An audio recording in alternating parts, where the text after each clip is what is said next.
diversification of your inventory is pretty critical, I believe. If you focus primarily on one thing, you're open to the market variations of that one thing.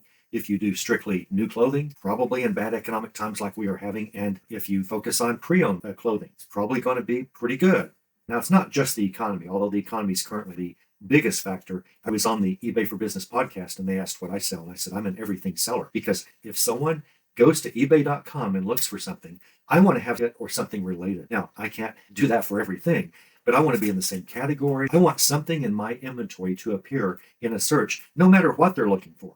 That's critical to me. We often get sales, multiple sales from the same buyer, because they look at your thing, they go to your store, look for more, they click on your category. I'm always pushing people to the same category, look at our other items, click here. And so I just want to appear in every search. Now, I don't yet, but I want to, and it's my goal, which I think is why being an everything seller in bad economic times is not unwise. Now, I think it's not unwise in good economic times. If you primarily sell LP records, if you primarily sell that, if that's the majority of your inventory, great, you're going to have fluctuations, but great. I think you should have another bunch of items that are just everything items. Now, there are good reasons to specialize, okay? If you specialize in LP albums and that's all that you want to sell, I tell you what, you're doing really well, probably, even though the economy might hit you, especially on optional items. People don't have to have an LP record right now. But if you primarily sell, say, LP records, you probably are going to be hit in an economic downturn because those are such an optional item. But you also have a lot of advantages to just selling one thing: LP album, record, vinyl album seller only. You can ship fast because every item's the same. I mean, yeah, you might have multiple sometimes, you might have a box set sometimes, but primarily you use the same box, the same everything, same slip, cover, whatever you use. It's going to be the same on everything that you sell. So easy. You're an expert. You know how to buy it. You can look, unlike me, you can look through 50 albums in like 10 seconds and know exactly which one you should buy or skip all of them, whatever. You can do that. There are economies of scale whenever you specialize. That's the advantage. More power to you if you're a one item seller like that. I think that's great. I really do. I admire you. I see huge advantages that I don't have, because when I ship something, every box is different. You everything sellers know how it is. When I'm sourcing, wonder what I'll find. I can't just go to what I specialize in, to a big sale, and go there and know what I'm doing better. I just have to go to the next sale, wherever it is, and see what I can find, which I'm pretty good at. But one item sellers have a tremendous advantage that we don't have who don't do that. You've also got market disadvantage, and that is once in a while, your item's going to go out of favor. Once in a while, whatever it is. You can sell ladies' electric razors. I assume ladies, I see ladies use those, like those hand razors, but I don't know if you ladies use electric razors on your legs or not. I don't know. But those of you in France, I know, don't use razors. But anyway, let's say that there are ladies' electric razors out there, and that's all you do is sell ladies' electric razors. Great. You're going to have a lot of them. You're going to know more about them than anyone else. You're going to go to a sale where you might see 7 and go, 5 of these are really going to make some money. You're going to know what to look for. Your boxes are basically all going to be similar. Things like that. Your listings are all going to be similar. You're going to be able to sell similar off your own items and have item specifics be correct. All of that is a tremendous advantage. But once in a while, your item will go out of favor.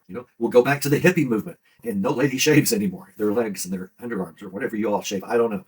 But you will have market fluctuation problems if you are a primarily one item seller. I love being an everything seller. It's interesting. I really think that I can find more items at more places than the one of a kind seller can sell.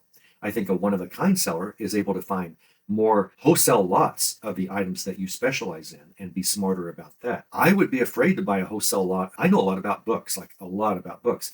I wouldn't want to buy a pallet of pre-owned books. I wouldn't want to. I wouldn't want to risk that. I could look through and see a few titles, but there's in the center of that palette, they could be duds. I don't want to go through it. I don't want to do that. Okay. I like being an everything seller, and I think it's good for my business. I'm not subject to economic fluctuations. I'm not subject to market fluctuations of the item that I specialize in, but I am subject to having a harder time packing and shipping than the one of a kind sellers have.